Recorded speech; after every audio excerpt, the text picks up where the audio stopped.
Hello everyone, welcome to our channel. मैं राकेश कुमार स्वागत करता हूं हमारे यूट्यूब प्लेटफॉर्म पे। आज की क्लास में हम लोग वॉइस नाम का जो टॉपिक हम पढ़ रहे हैं क्लास के अंदर, उसकी तीसरी क्लास हमारी रहने वाली है। इससे पहले की दो क्लासेस अगर आपने नहीं ली हैं तो एक बार आप उनको जाकर जरूर देखिए। इससे पहले हमने बहुत सारी बेसिक बातें वॉइस को लेकर की हैं जो आपके एग्जाम्स में पूछी जाती है या जिनके बारे में आपको जानकारी होनी चाहिए। आज की क्लास में हम एक प्रकार के क्वेश्चंस के बारे में बात कर रहे हैं कि अगर आपके पास में सेंटेंस जो है उसमें अगर आप लोगों को दो सेंटेंस कंजक्शन के साथ जोड़ के लिख दिए जाते हैं तो ऐसे केस में ऐसे सेंटेंस का पैसिव वॉइस कैसे बदलते हैं, कैसे बनाते हैं, उसके बारे में देखिएगा। हमारे पास पहला सेंटेंस लिखा गया है, they say that mister Shyam is very wise. Shyam is very wise, ये आपके पास में एक सेंटेंस दे रखा है। आपको ये बताना है कि ये जो सेंटेंस आपको दिखाई दे रहा है, ठीक है, इस सेंटेंस का पैसिव वॉइस कैसे बनाएंगे। Mister Shyam is very wise, ये आपके पास में एक एग्जांपल है। ये एक एक्टिव वॉइस का सेंटेंस है। मैं कह रहा हूं कि आपको इसको पैसिव में चेंज करना है। क्या तरीका रहेगा पैसिव में बनाने का और कितने तरीके से बना सकते हैं, दोनों बातें हमारे लिए इंपॉर्टेंट रहेंगी। यहां पर मैं इसी सेंटेंस को जो है थोड़ा और चेंज कर देता हूं, एक एग्जाम्पल और लिख देते हैं। अगला सेंटेंस आपके पास लिखा गया है, the Hindus consider, the Hindus considers that consider that the Ganga is a Holi river. ये आपके पास में एक सेंटेंस दे रखा है, the Ganga is a Holi river. आपको ये बताना है कि ये जो दो एग्जाम्पल आपके पास दे रखे हैं, इन दोनों सेंटेंस का पैसिव वॉइस हम कैसे बनाएंगे, ये हमारे लिए सवाल है। बहुत इंटरेस्टिंग है। सबसे पहले तो मैं आपको बता दूं कि ये जो दो सेंटेंस आपको दिखाई दे रहे हैं, इनका पैसिव एक नहीं बना सकते हैं, अपन दो पैसिव बना सकते हैं। कितने पैसिव बना सकते हैं इसके? दो पैसिव बना सकते हैं। कौन से वो तरीके रहेंगे जिससे हम इस वाक्य का दो तरीके से पैसिव बना सकते हैं, पता करेंगे अपन। अगर आप लोग थोड़ा सा बेसिक से चलते हैं, बेसिक्स अगर आपका अच्छा है, वैसे तो आपने इससे पहले की वीडियोस अगर देखें तो आपको यहाँ ज़्यादा परेशानी नहीं होगी। ये थोड़े से हाई लेवल के, अच्छे लेवल के क्वेश्चंस आ जाते हैं। थोड़ा समझकर अपन इनको देखते हैं। पहले अपन इस सेंटेंस में दिए गए वर्ड्स का पार्ट ऑफ स्पीच पता करते हैं। तो मैं आपको बता दूं कि यहाँ पर यूज होने वाला दे नाम का शब्द बोलो क्या है, आपका सब्जेक्ट। से बोलो क्या है, मेन वर्ब है। दैट बोलो क्या है, आपका कंजक्शन है। ठीक है। मिस्टर श्याम जो आपको दिखाई दे रहा है, ये बोलो क्या है, दूसरे वाले क्लोज के लिए बोलो क्या काम कर रहा है, सब्जेक्ट का काम कर रहा है। इज बताओ क्या है, यहाँ पे मेन वर्ब है। याद रखना, इज हेल्पिंग वर्ब नहीं है। क्या है यहाँ पर, क्या है बताओ, मेन वर्ब है। हेल्पिंग वर्ब और मेन वर्ब में क्या अंतर होता है, ये बातें मैं आपको पहले बताकर आया हूं। जैसे अगर मैं यहां पर एक सेंटेंस बोल देता हूं, he is teaching English, he is teaching English. अगर ये सेंटेंस बोलता हूं तो यहां पे टीचिंग मेन वर्ब है, इसलिए इज को क्या नाम दे देंगे, हेल्पिंग वर्ब। और अगर मैं इसको ही इज अ टीचर बोल देता हूं, ही इज अ टीचर, तो यहां पर इज बोलो क्या हो जाएगा, मेन वर्ब हो जाएगा। किसी भी वर्ब का हेल्पिंग वर्ब होने के लिए बाद में मेन वर्ब आना जरूरी है। अगर आगे मेन वर्ब दे रखा है तभी आप इसको हेल्पिंग वर्ब का नाम देंगे। ये बातें भी अपन इससे पहले करके आए। यहां पर आ जाइए आप लोग। तो हमने सबसे पहले इस सेंटेंस में दिए गए वर्ड्स का पार्ट ऑफ स्पीच पता करना है। They say that mister Shyam is very wise नाम का शब्द जो है वो आपके पास में एडजेक्टिव है, और एडजेक्टिव की विशेषता वेरी बता रहा है। इसका मतलब वेरी नाम का शब्द बोलो क्या है, एडवर्ब है। ये वेरी नाम का शब्द वाइज के लिए लगा है। ये हमारे पास इस सेंटेंस में दिए गए वर्ड्स का पार्ट ऑफ स्पीच है। थोड़ा जगह कम रहेगा, इसलिए अपन इस वाले क्वेश्चन को आगे वाली स्लाइड्स के अंदर जो है वो डिस्कस कर लेंगे। ठीक है, पहले अपन इसको देखते हैं। चलिए बात करते हैं अपन। बताइए इसका पैसिव कैसे बनेगा। इसका पैसिव बनाएंगे आप लोग नोटिस करेंगे कि सेंटेंस में आप लोगों को क्या नहीं दिखाई दे रहा है, बताओ। अरे इस सेंटेंस में आपको ऑब्जेक्ट ही नहीं दिखाई दे रहा है, जबकि मैंने कहा था कि इसका पैसिव कितने बनाने हैं, आपको दो बनाने हैं। जबकि यहां पर आपको इस सेंटेंस में क्या नहीं दिखाई दे रहा है, बताओ, ऑब्जेक्ट नहीं दिखाई दे रहा। और अब तक जो आपने पढ़ा है उसमें ये जाना है कि किसी भी सेंटेंस का पैसिव बनाने के लिए कम से कम सेंटेंस में क्या होना जरूरी है, ऑब्जेक्ट होना जरूरी है। देखिए यहाँ पे आपको कोई ऑब्जेक्ट दिखाई दे रहा है क्या? दे सब्जेक्ट है, से मैन वर्ब है, दैट कंजक्शन है, मिस्टर श्याम जो है वो आगे वाले क्लोज, दैट के बाद वाले क्लोज के लिए सब्जेक्ट है, इज मैन वर्ब है, वाइज एडजेक्टिव, और एडजेक्टिव की विशेषता वेरी बता रहे हैं इसलिए वेरी एडवर्ब है। तो बताइए इस सेंटेंस का पैसिव बनेगा क्या? पहला सवाल तो ये हो जाता है। और मैं आपको बता दूं बनेगा नहीं, इसके तो दो पैसिव बनेंगे। कौन से तरीके हैं, कैसे पैसिव बनता है? देखिए दोनों चीजों कारण सहित पता करेंगे कि ऐसा हम पैसिव क्यों बना पा रहे हैं, कैसे बना पा रहे हैं। ध्यान से देखिए, अगर मैं दैट से पहले वाले बाद वाले क्लोज को अगर छोड़ दूं, इस भाग को छोड़ दीजिए, अगर मैं पहले वाले भाग को अगर ध्यान से देखता हूं तो आप लोग क्या नोटिस करते हो कि दे के बाद में से नाम का वर्ब दे रखा है जो कि अपने आप में एक ट्रांजिटिव वर्ब है। पिछली क्लास में जब हमने वही शुरू किया था वहां पे आपको ट्रांजिटिव और इंट्रांजिटिव वर्ब के बारे में बताया था। जब मैन वर्ब से आप क्या और किसको का सवाल पूछ पाए तो वो वर्ब कौन सा होता है? ट्रांजिटिव होता है। कब, कहां, क्यों, कैसे का सवाल पूछते हैं वो क्या होती है? इंट्रांजिटिव होती है। तो यहां पे दिया गया से नाम का वर्ब क्या है? ट्रांजिटिव वर्ब है। और ट्रांजिटिव वर्ब है लेकिन ऑब्जेक्ट नहीं दे रखा। अगर मैं दैट से पहले वाले क्लोज की बात करूं तो की बता रहा हूं आपको, तो ऑब्जेक्ट नहीं दे रखा। अब बताओ क्या करें? मुझे दैट से पहले वाले क्लोज का पैसिव बनाना है, बाद वाले को मैं एज इट इज लिखने वाला हूं। लेकिन मुझे तो दैट से पहले वाले क्लोज के अंदर भी ऑब्जेक्ट नहीं दिखाई दे रहा, तो पैसिव कैसे बनाएंगे? तो आप लोगों को याद होगा, मैथमेटिक्स पढ़ा होगा आप लोगों ने, वहां पर जब कोई चीज नहीं दी गई होती थी तो हम अपनी तरफ से क्या कर लेते, मान लेते थे। बोल देते थे ना, मैथमेटिक्स में पढ़ा होगा कि मान लो कि एक्स है। पहले तो मैं आपको बता दूं कि यार ये तुम ये एक्स को मत मानो, क्योंकि एक्स मानने वाली चीज ही नहीं है। एक्स मानने वाली चीज नहीं है, मानती तो एक्स थोड़ी होती, बताओ। तो आज के बाद में आप Y Z A B C कुछ और मान लिया करो यार, एक्स मानने वाली बात है नहीं एक्चुअली एक्स के अंदर। यहाँ पे आ जाते हैं, चलो जोक सपाट बात करें। यहाँ पे से आपके पास में एक ट्रांजिटिव वर्ब है, ऑब्जेक्ट नहीं दे रखा, हालांकि वर्ब ट्रांजिटिव है, ऑब्जेक्ट आना चाहिए था, नहीं दिया गया, क्या करें? मैंने कहा अपनी तरफ से ऑब्जेक्ट मान लेते हैं। मैंने कहा अपनी तरफ से ऑब्जेक्ट माने तो क्या करें, तो कह देते हैं कि यार अपनी तरफ से मानना है तो हम अपनी तरफ से क्या लिख देते हैं, यहाँ पे इट लिख देते हैं। ध्यान देना, फिर से बता रहा हूं, मैं दैट से पहले वाले क्लोज का पैसिव बनाने वाला हूं और बाद वाले को एज इट इज लिखने वाला हूं। मुझे यहाँ पे से नाम का वर्ब दे रखा था जो कि ट्रांजिटिव वर्ब था, ऑब्जेक्ट नहीं दे रखा था, मैंने अपनी तरफ से ऑब्जेक्ट मान लिया। बोलिए कौन सा? इट। क्यों मान लिया? क्योंकि से नाम का वर्ब ट्रांजिटिव वर्ब है। ठीक है, अब इसका पैसिव बना दो, अब तो आसान है। से फर्स्ट फॉर्म है, फर्स्ट फॉर्म को इज प्लस थर्ड फॉर्म में चेंज कर देंगे तो इज से का थर्ड फॉर्म हो जाएगा सेड बाई, और दे का ऑब्जेक्टिव केस बोलो क्या बन जाएगा? देम बन जाएगा। ये दैट से पहले वाले क्लोज का पैसिव बन गया अगर आप नोटिस करेंगे तो।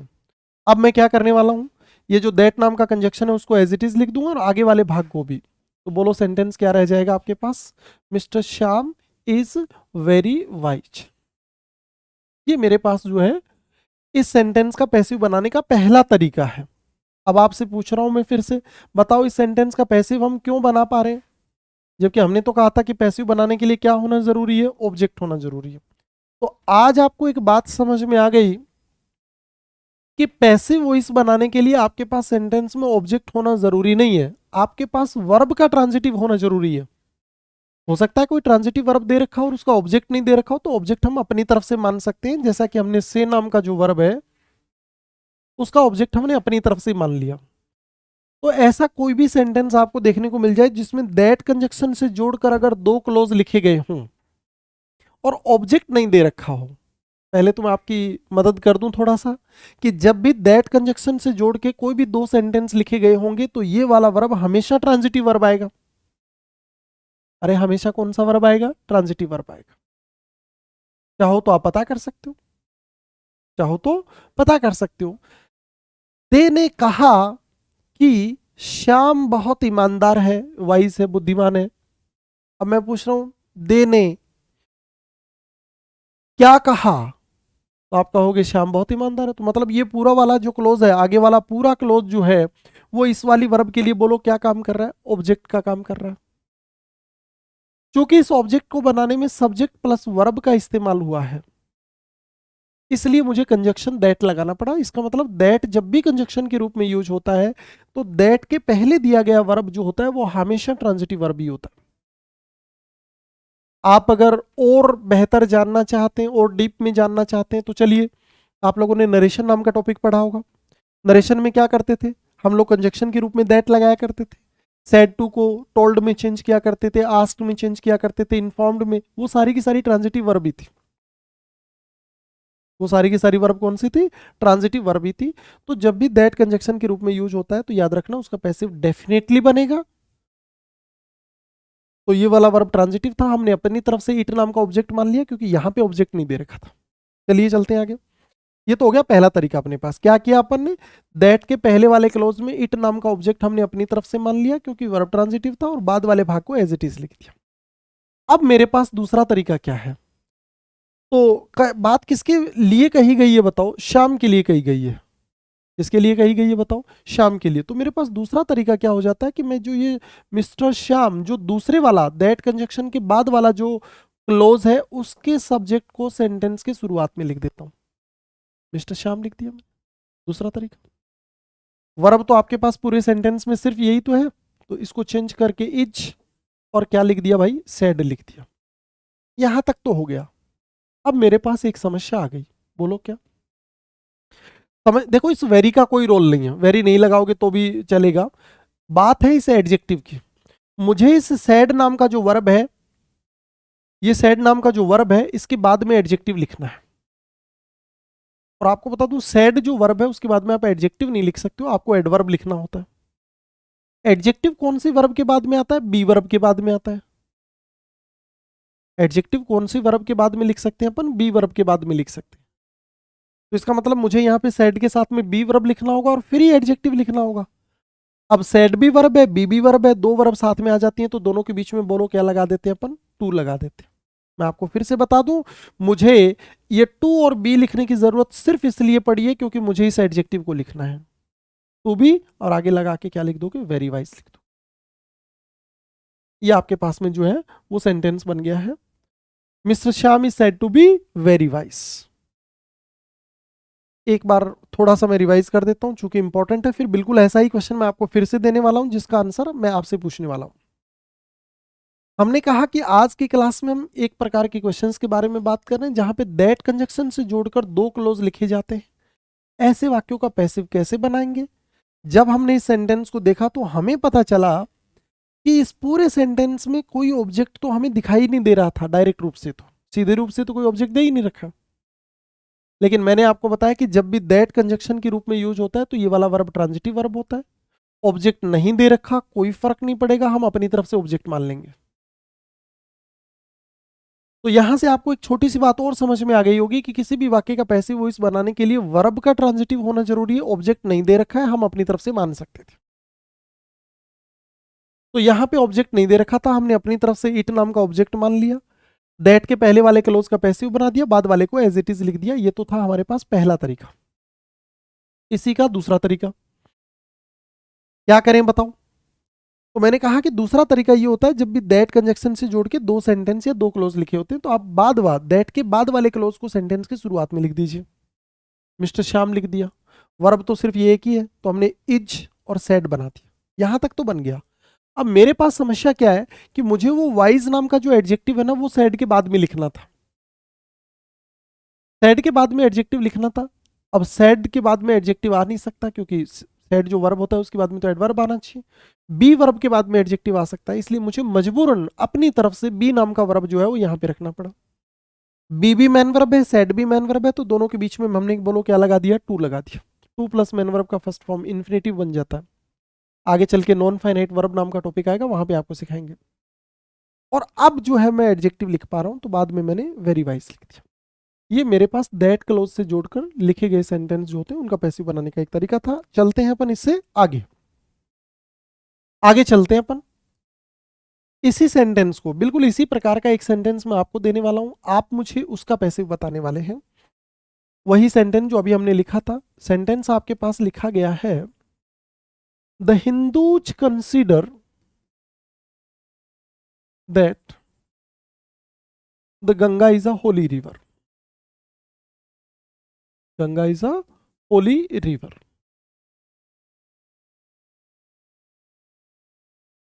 होली रिवर। बताइए भाई, इस सेंटेंस का पैसिव बताएंगे। Ganga is a Holi river. सबसे पहली चीज जो आपको ध्यान देनी है वो ये है कि आपको दैट कंजक्शन से जोड़कर दो क्लोज लिखे हुए दिखाई दे रहे होंगे। दैट कंजक्शन से जोड़कर आपको दो क्लोज लिखे हुए दिखाई दे रहे हैं। हमने कहा था जब भी दैट कंजक्शन से जोड़ के दो क्लोज लिख दिए जाते हैं तो डेफिनेटली पैसिव बनता है, एक नहीं बन सकता, कम से कम दो बन सकते हैं। बताइए क्या करें? तो बनाते हैं अपन इसको। यहां पे मुझे द हिंदू जो है वो सब्जेक्ट दिखाई दे रहा है, कंसीडर मैन वर्ब दिखाई दे रहा है, ये कंजक्शन है ही, ये गंगा अगले वाले क्लोज का सब्जेक्ट है, इज आपके पास में जो है वो मैन वर्ब है, होली रिवर, आ होली रिवर, ये पूरा का पूरा भाग जो है वो बताओ क्या है? एडजेक्टिव है, क्योंकि गंगा की विशेषता बता रहा है। सब्जेक्ट को मॉडिफाई करता है, सब्जेक्ट को जो विशेषता बताता है वो सब्जेक्ट कॉम्प्लीमेंट मतलब एडजेक्टिव होता है, और ऑब्जेक्ट की जो विशेषता बताता है वो ऑब्जेक्ट कॉम्प्लीमेंट मतलब वो भी एडजेक्टिव ही होता है। आप लोग नोटिस करेंगे आपको इस पूरे सेंटेंस में ऑब्जेक्ट नहीं दिखाई दे रहा है। जितना आज तक हमने पढ़ा है उसके अनुसार तो पैसिव बनाने के लिए ऑब्जेक्ट होना जरूरी था, लेकिन आपने क्या देखा? दैट कंजक्शन है, तो हमने कहा था दैट जब भी कंजक्शन के रूप में यूज होता है तो ये वाला वर्ब जो होता है दैट कंजक्शन के पहले वाला, ये हमेशा ट्रांजिटिव वर्ब होता है। और जिस सेंटेंस में ट्रांजिटिव वर्ब दे रखा है लेकिन ऑब्जेक्ट नहीं दे रखा है तब भी हम पैसिव बना सकते हैं, जैसे हम इसका बनाने वाले हैं। क्या करें बताओ? वही तरीका, दैट के पहले वाले क्लोज का पैसिव बना दीजिए और बाद वाले को एज इट इज लिख दीजिए, ये तो है पहला तरीका। बोलो क्या करेंगे? तो ऑब्जेक्ट नहीं है, अपनी तरफ से हम ऑब्जेक्ट मान रहे हैं, तो बोलो क्या मान लिया हमने? इट मान लिया। इट इज कंसीडर का थर्ड फॉर्म बोलो क्या हो जाता है? कंसीडर्ड बाय द हिंदूज, और बाद वाले क्लोज को एज इट इज लिख देंगे, that the Ganga is a Holi river, that the Ganga is a Holi river.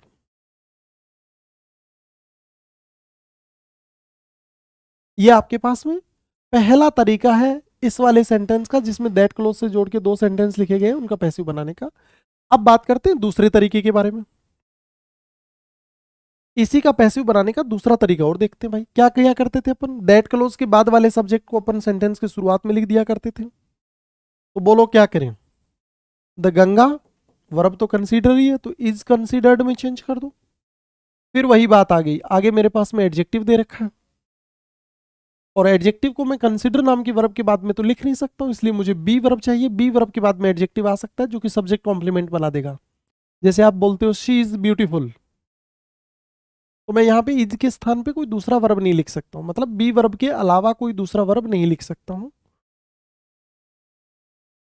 अब मुझे यहाँ पे बी वर्ब लिखना है, कंसीडर भी मैन वर्ब है और बी भी मैन वर्ब है, इसलिए दोनों के बीच में बोलो क्या लगा देता हूँ? ये बी लिख देता हूँ। ये बी टू बी लिखने की जरूरत मुझे सिर्फ इसलिए पड़ी क्योंकि मुझे इस वाले भाग को आगे लिखना है, कंसीडर के बाद में सीधा नहीं लिख सकता था। तो the Ganga is consider to be, और बचा हुआ भाग एज इट इज लिख दिएगा, आ होली रिवर। ये आपके पास में सेंटेंस दिया, ठीक है? तो ये आपके पास में दैट कंजक्शन के साथ जोड़कर अगर दो सेंटेंस लिखे गए और दोनों ही सेंटेंस में ऑब्जेक्ट नहीं दे रखा हो, दोनों ही सेंटेंस में अगर ऑब्जेक्ट नहीं दे रखा है, तो ऐसे केस में उनका पैसिव कैसे बनाते हैं वो हमने एक बात की। उम्मीद करता हूं आपको समझ में आ गया होगा। नहीं समझ में आता है तो हमारे कमेंट सेक्शन में आप बता दिया करें, आप थोड़ा सा और ज़्यादा एम्फेसाइज करेंगे उसको समझाने की, एलोब्रेट करने की। वैसे तो अपन बहुत धीरे चलते हैं, बहुत बेसिक से पढ़ते हैं। उम्मीद करता हूँ आपको समझ में आ गया होगा। तो दैट कंजक्शन की में अगर कोई ऑब्जेक्ट ना दे रखा हो, अब मेरा सवाल है कि अगर दैट कंजक्शन से जोड़ के सेंटेंस लिखे गए और दो ऑब्जेक्ट दे दिए जाए, मतलब पहले भी ऑब्जेक्ट दे दिया जाए और बाद में भी ऑब्जेक्ट दे दिया जाए, तो क्या करेंगे? ये तो वो बात होगी जब ऑब्जेक्ट ना दे रखा हो तो पैसिव कैसे बनाते हैं। तो दो तरीके से बनता है। अब बात करते हैं जब ऑब्जेक्ट ना दे रखा हो तो पैसिव कैसे बनाते हैं, इसके बारे में और बात करते हैं। चलते हैं अपन यहां से, यहां पर हम कोई भी एक सेंटेंस लिख देते हैं। She told me that, she told me that he had written a novel. ये मैंने आपके लिए एक सेंटेंस दिया है। दिया गया सेंटेंस आपका एक्टिव वॉइस का है, आपको इसका पैसिव बनाना है। कैसे पैसिव बनेगा, कितने पैसिव बनेंगे, ये हमारे लिए सवाल है। जैसे ही आप लोगों को दैट नाम का कंजक्शन देखने को मिल जाता है, तो मैंने आपको पहले ही बोला है कि देखिए दैट अगर कंजक्शन है तो एक बात तो निश्चित है, पैसिव तो बनेगा ही बनेगा।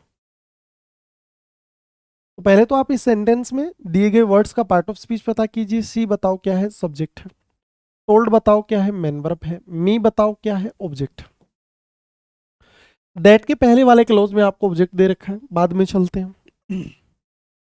ही बताओ क्या है, सब्जेक्ट है। हेड बताओ क्या है, हेल्पिंग वर्ब है। रिटर्न बताओ क्या है, मेन वर्ब है। और अ नोवेल जो है वो बताओ क्या है, ऑब्जेक्ट। क्या देखा आप लोगों ने, मुझे दैट कंजक्शन से जोड़कर दो सेंटेंस दिखाई दे रहे हैं, और दोनों के दोनों सेंटेंस जो हैं वहां पर आप लोगों को जो है पहले वाले भाग में भी ऑब्जेक्ट दे रखा है और बाद वाले में भी ऑब्जेक्ट दे रखा है। इससे पहले हमने वो पढ़े जिनमें दो ऑब्जेक्ट था ही नहीं, मतलब डायरेक्ट रूप से दिया हुआ नहीं था ऑब्जेक्ट। वैसे दैट अगर कंजक्शन आ रहा है तो ऑब्जेक्ट तो रहा ही होगा, नहीं दे रखा होता तो अपन अपनी तरफ से मान लेते हैं। बताओ इसको कैसे करें।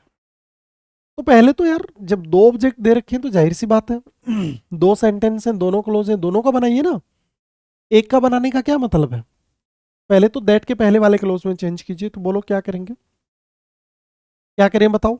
आई और टोल्ड सेकंड फॉर्म है, पास्ट इंडेफिनिट है, तो इसको वॉज टोल्ड में चेंज कर देंगे। आई वॉज टोल्ड, बाद में क्या लिख सकते हैं बताओ, बाय हर। और कंजक्शन तो दैट सेम ही रहेगा, इसमें तो कोई दिक्कत नहीं। ये मेरा बन गया पहले वाले वाक्य का पैसिव बन गया। अब चलते हैं अपन आगे, चेंज करना है इसको। इस वाले भाग में क्या करें बताओ, तो ऑब्जेक्ट पहले ले आओ भाई, कहां दिक्कत है। अ नोवेल वाक्य आपके पास में हेड प्लस थर्ड फॉर्म है, थर्ड फॉर्म को बी वर्ब की थर्ड फॉर्म में चेंज कर देते हैं, मतलब बीन प्लस थर्ड फॉर्म में। A novel had been write wrote written, written third form होता है, रिटर्न बाय हिम। ये आपके पास में एक सेंटेंस, ये आपके पास में वो सेंटेंस है जब दैट कंजक्शन से जोड़कर दो सेंटेंस लिखे गए हैं और दोनों में ऑब्जेक्ट दे रखा है। मैंने कहा दोनों में ऑब्जेक्ट दे रखा है तो फिर पैसिव एक क्यों बना रहे हो भाई, पैसिव तो दोनों बनाओ। अगर दोनों सेंटेंस में ऑब्जेक्ट एक होता है तब हम लोग दो पैसिव नहीं बनाने के बारे में सोचते हैं। यहाँ पे नोवेल ऑब्जेक्ट है, यहाँ पे मी ऑब्जेक्ट है, कोई समस्या नहीं है। तो दैट कंजक्शन के साथ जोड़कर अगर दो सेंटेंस लिख दिए जाते हैं तो उनके दो पैसिव बना सकते हैं, जैसा कि हमने बात किया। एक एग्जांपल आप हमें और बताएंगे, चलते हैं अपन। इसी को लेकर मैं एक और सेंटेंस दे देता हूं। अगला सेंटेंस ही शी कुछ भी मान लीजिएगा यहाँ पे। अगला सेंटेंस आपके पास दे रखा है, she told her friend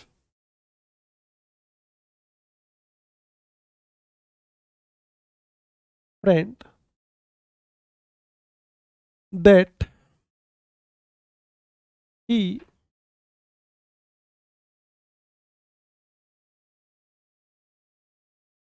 डिस्ड him. ये आपके पास में एक सेंटेंस थे, या फिर आप इसको, डिच का मतलब तो पता ही होगा सभी। डिच का मतलब वैसे तो डिच नाउन के रूप में खाई होता है, वैसे डिच का मतलब जो होता है वो धोखा देना होता है। तो हमने यहाँ पे एक सेंटेंस लिख देंगे, ही हैड डिस्ड हर।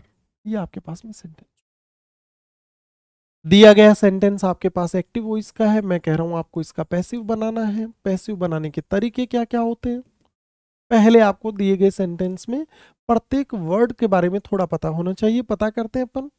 आपके पास में यहाँ पर जो सी लिखा हुआ है वो बताइए क्या है, आपका सब्जेक्ट है। ये बताओ क्या है, मेन वर्ब है। ये बताओ क्या है, ऑब्जेक्ट है। दैट बताओ क्या है, कंजक्शन है। ही दूसरे वाले क्लोज के लिए बोलो क्या है, सब्जेक्ट है। हेड बताओ क्या है, हेल्पिंग वर्ब है। डिस्ट बताओ क्या है, मेन वर्ब है। और हर बताओ क्या है, ऑब्जेक्ट। ये आपके पास में एक सेंटेंस दे रखा है। क्या करें बताओ, पहले वाले क्लोज का पैसिव बना दो पहले तो बोलो क्या हो जाएगा, हर फ्रेंड। सेंटेंस दे रखा है आपके पास में, शी टोल्ड हर फ्रेंड। तो बोलो क्या करेंगे, हर फ्रेंड जो कि ऑब्जेक्ट है उसको अपन पहले ले आते हैं। टोल्ड सेकंड फॉर्म है, इसको चेंज करके वॉज टोल्ड बाय हर लिख दीजिएगा। कंजक्शन दैट लगा दीजिएगा, पहले वाले क्लोज का पैसिव बन गया। दूसरे वाले को हम एज इट इज लिख देते अगर इसमें ऑब्जेक्ट ना दिया गया होता। चूंकि ऑब्जेक्ट है तो जाहिर सी बात है हमें इसका भी पैसिव बनाना पड़ेगा। बोलो क्या करेंगे?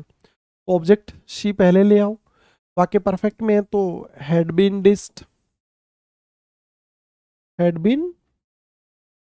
डिस्ड बाय हिम, ये आपका सेंटेंस बन जाए।